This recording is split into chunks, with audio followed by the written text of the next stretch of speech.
beautiful. They call it the Erie Canal. It really helped bring our nation together. I hear it's 363 miles long.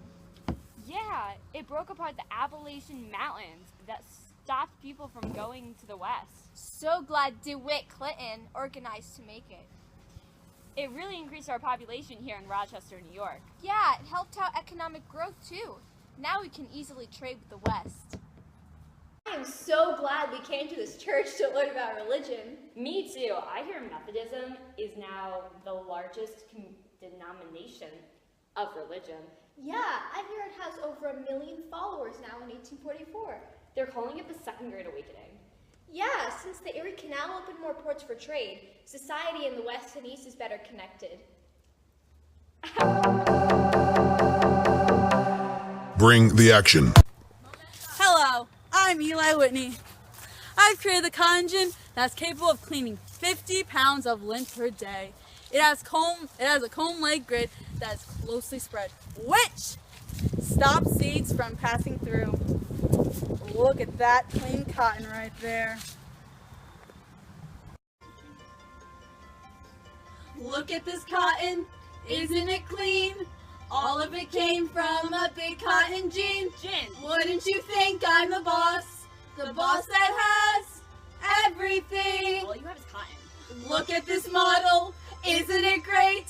Now I have time to go on a date. You can't. Looking at this, you would think, whoa, it's the missing link. Is it really? It's got grids that'll keep seeds from passing. The loose cotton will not make it jam. 1 pound a day? Try 50. Look, there's a plant. I want more. Money!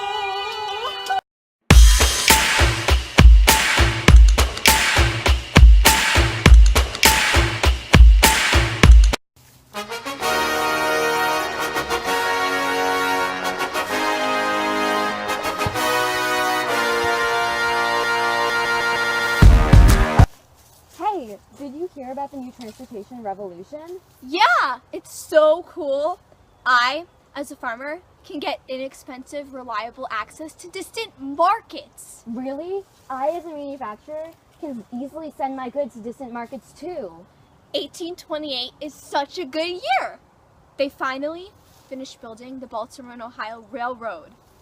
Oh my gosh, Baltimore, Maryland has made tens of millions in annual profit since the transportation revolution. Building the Baltimore and Ohio Railroad was such a good idea. I mean, it sparked the transportation revolution. I remember in 1790, an order from Boston took 2 weeks to reach Philadelphia. But now, in 1836, it only takes 36 hours. The transportation revolution had an economic impact of improved transportation. Hey! Hey! I'm moving west of the Appalachian Mountains, like the other half of Americans. Me too! The soil in New England is incapable of producing crops anymore. The soil is exhausted. Under the 1862 Homestead Act, land can be claimed by occupying and improving it.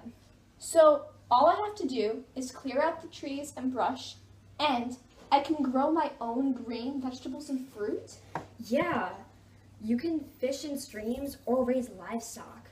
That sounds great. Let's go!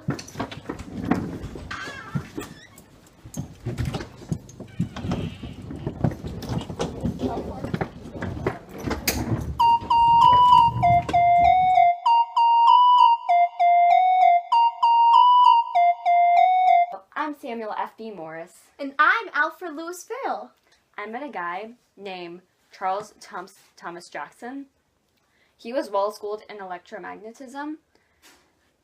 I've watched lots of his experiments, and I think I developed the concept of a single-wire telegraph. I'll help you.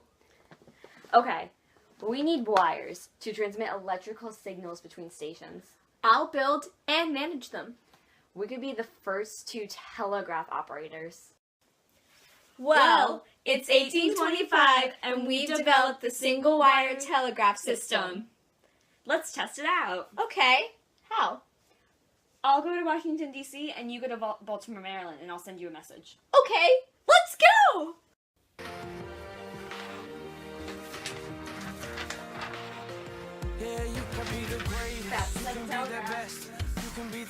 I wonder when I'm gonna get this message. I received a message! It works! What's a telegraph? What's a telegraph? What's a telegraph? Well, little boy, it is a system for sending messages from a distance along a wire. How do you send messages?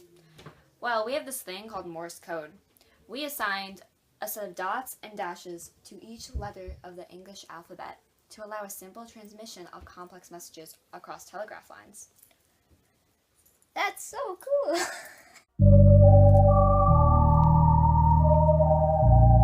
You know, if I say something, I mean it.